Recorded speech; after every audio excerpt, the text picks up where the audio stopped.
Most of us have been taught that building a good habit or breaking a bad one comes down to one thing: iron willpower. If you fail, it's because you didn't try hard enough.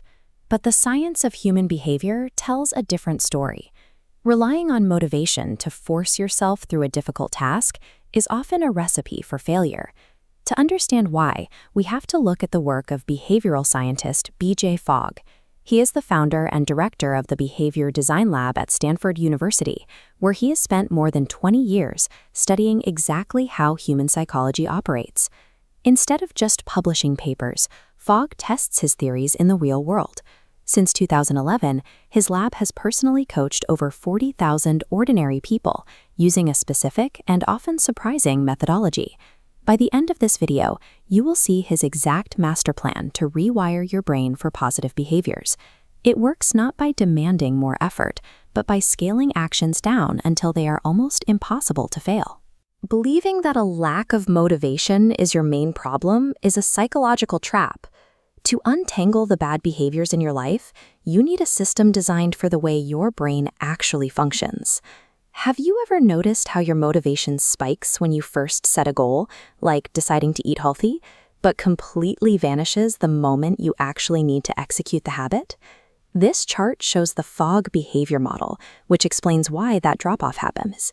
Fogg found that every behavior only occurs when 3 specific variables converge at the exact same moment: motivation, ability, and a prompt. Notice this curved action line. Motivation and ability have a compensatory relationship. If an action is difficult, meaning your ability is low, you need an incredibly high amount of motivation to cross the threshold into doing it. But motivation naturally fluctuates.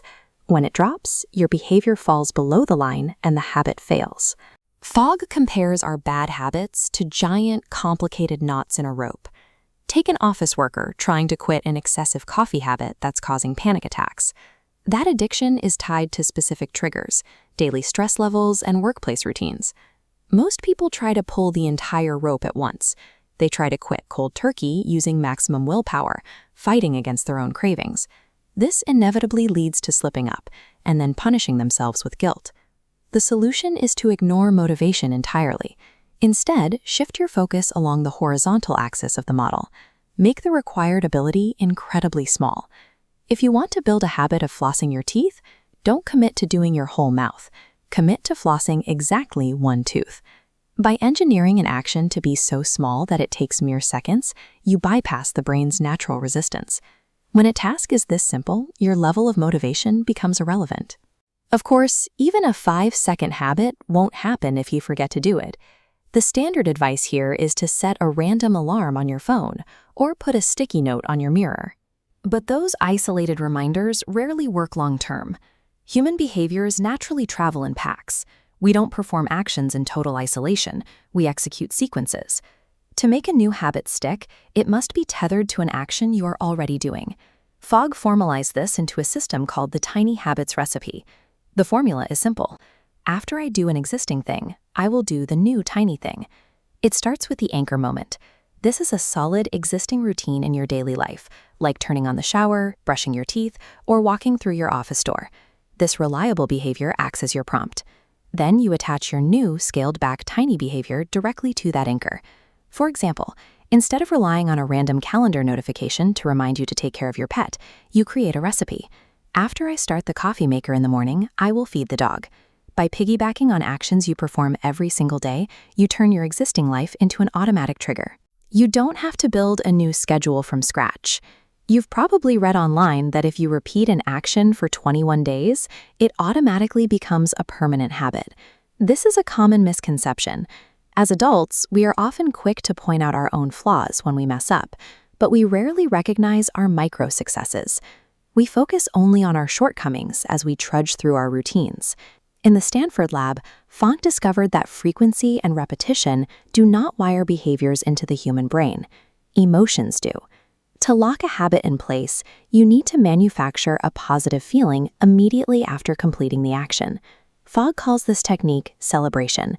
It sounds simple, but taking 3 seconds to do a physical fist pump, or smile widely, or whisper the word victory creates an internal sense of success on demand. Fogg teaches this exact technique to industry innovators because it works across all demographics. He has found that adults have many ways to say, "I did a bad job," but very few ways of saying, "I did a good job." When you celebrate, your brain releases a chemical response of dopamine. This signals the part of your brain that makes habits stick to take note and start the wiring process, making you more likely to repeat the habit tomorrow. You do not need to be a top performer or an elite athlete to achieve lasting change, and you certainly don't need to force yourself through a painful struggle against your own willpower. Behavior change is a system. By breaking goals down into tiny actions, anchoring them to your existing routines, and immediately celebrating your success, you can untangle the most complicated knots in your life, one thread at a time. To see how you can make these new behaviors absolutely unbreakable, click the video on your screen to watch our breakdown of Charles Duhigg's The Power of Habit. There, we explore the neurological cue, routine, reward loop that controls our mind.